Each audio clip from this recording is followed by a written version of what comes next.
Cybertrek.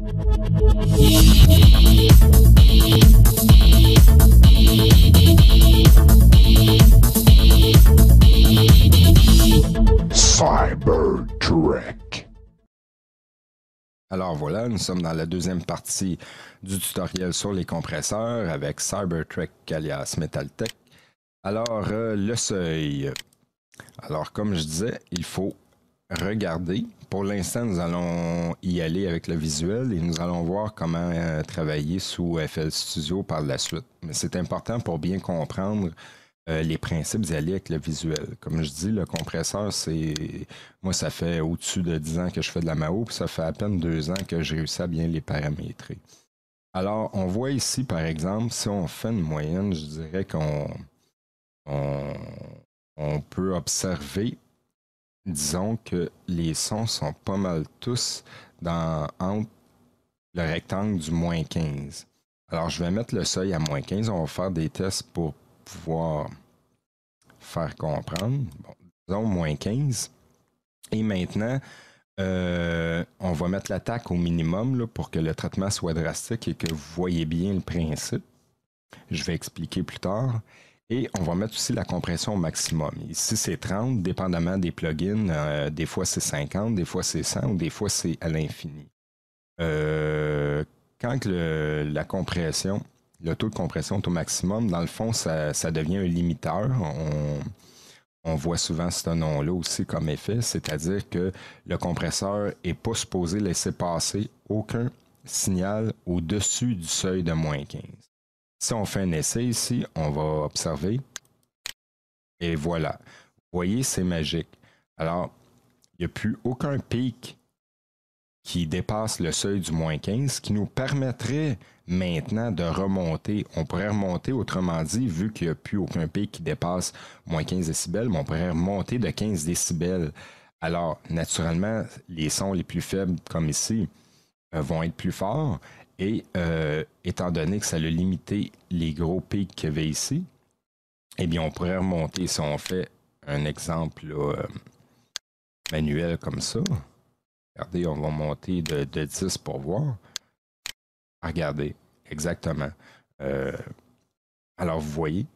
Et aussi, on va faire back.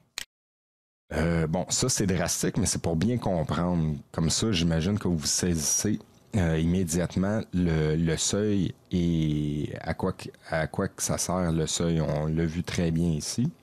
Bien sûr, il a fallu mettre l'attaque au minimum. Et là, si on l'écoute, ben, nécessairement, il va y avoir moins de différence entre les sons les plus forts, comme ici, et les plus faibles, parce qu'on voit le rapport entre les sons les plus forts et les plus faibles, le rapport a été amoindri. Alors, on va écouter. Je suis en train de faire des tutoriels vidéo. Et on le voit très bien aussi avec le piano ici. Les sons semblent pratiquement tous au même volume. Regardez. Alors ça, c'est... Bon, là, c'est très évident à voir. C'est ce que je voulais provoquer. Maintenant, on va rentrer dans les autres paramètres et dans les nuances. Là, j'ai fait back, c'est revenu à la normale. Alors, avant de faire des tests, je vais expliquer les autres paramètres. Alors, bon, le taux de compression, il compresse de combien de fois le signal qui dépasse le seuil. Alors, moi, j'y étais pour 30 pour 1 à l'infini. Dans le fond, on peut en mettre moins.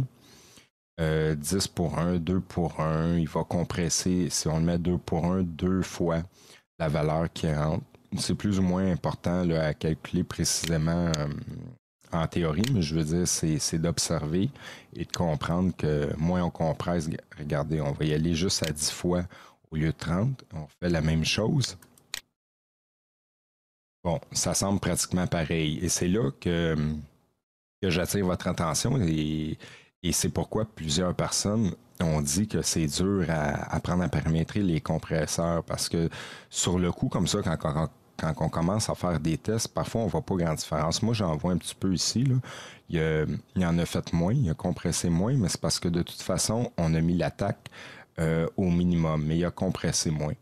Si on peut refaire un autre effet, un autre test. Alors voilà, si on compresse juste de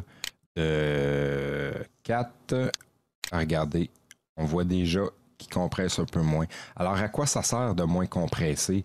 Et c'est là toute la subtilité d'un compresseur, c'est que ça dépend du but du fichier enregistré. C'est pour faire un champ, parfois il faut moins compresser pour garder un certain naturel parce qu'on veut parfois que l'auditeur entende des petites nuances de volume quand même pour pas que ça ait l'air que ça soit plate au niveau sonore. Par contre, si c'est pour une publicité à la TV ou si c'est pour entendre parler comme les animateurs à la radio. Alors, ce qui est important, c'est juste qu'on entende bien parce que le monde peut être en voiture, peut avoir du bruit. Alors, parfois, ça parle moins fort. Alors, vous voyez, c'est complexe dans le sens que ça dépend du but recherché, ça dépend de l'utilité, ça dépend d'un paquet de choses. Alors, le taux de compression va compresser moins. Alors, c'est simple. Si on fait back et on fait un autre test, maintenant, on va aller voir l'attaque. L'attaque, c'est quoi? L'attaque, c'est à partir de quel moment que le compresseur va appliquer la compression dès qu'il repère un pic qui est au-dessus du seuil. Comme nous avons réglé le seuil à moins 15. Donc, si, avec mon curseur ici, là, le premier pic doit être environ ici, je me fie encore toujours à la ligne verte qui nous indique jusqu'ici le moins 15. Alors, à partir du moment où ce que le compresseur ouf ici, il détecte qu'un pic va au-dessus du moins 15, on peut lui laisser un délai pour qu'il commence à compresser, disons, regardez, mettons, 12 millisecondes après. Ce qui veut dire finalement que 12 millisecondes qui ne compressera pas. Alors, à quoi ça sert ça? C'est encore une autre subtilité, une autre précision. Ça va servir encore là, tout dépendamment du type de son. Comme ça va servir,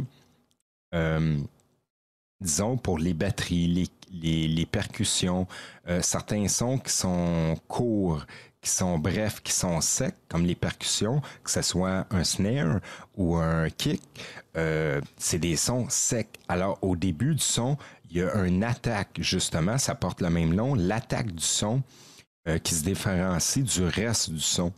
Et là, c'est bien de connaître là, comment un son est formé. Tu as l'attaque, tu as le release, le sustain et tout. Mais le début d'un son, on appelle ça l'attaque. Et parfois, on veut garder l'attaque d'un son pour que le kick il punch comme il faut, ou le snare, mais on veut compresser pareil le reste du son. Alors, on va laisser passer un petit peu. On va laisser passer du son, si on veut, non compressé une fraction de seconde avant, donc 12 millisecondes. Si on fait un test encore avec les mêmes réglages, mais je vais remettre la compression au maximum. Par contre, l'attaque est à 12 millisecondes. On observe. Alors, on peut voir ici, regardez, c'est que il laisse passer des sons, mais, oups, il compresse ensuite. Alors, c'est des subtilités, là. Je fais ça en vitesse, c'est juste pour comprendre les principes pour ceux qui débutent et qui ne connaissent pas ça. C'est sûr, ça fait des années, vous savez déjà tout ça, puis les longues explications ne sont pas intéressantes. Mais c'est pour ceux qui n'ont jamais trouvé d'explication qui leur satisfaisait ou que la lecture, c'est beau la lecture, là, mais c'est très dur à comprendre tant qu'on ne le voit pas. Alors, avec des exemples comme ça, puis du visuel, on comprend mieux. On va poursuivre dans la troisième partie.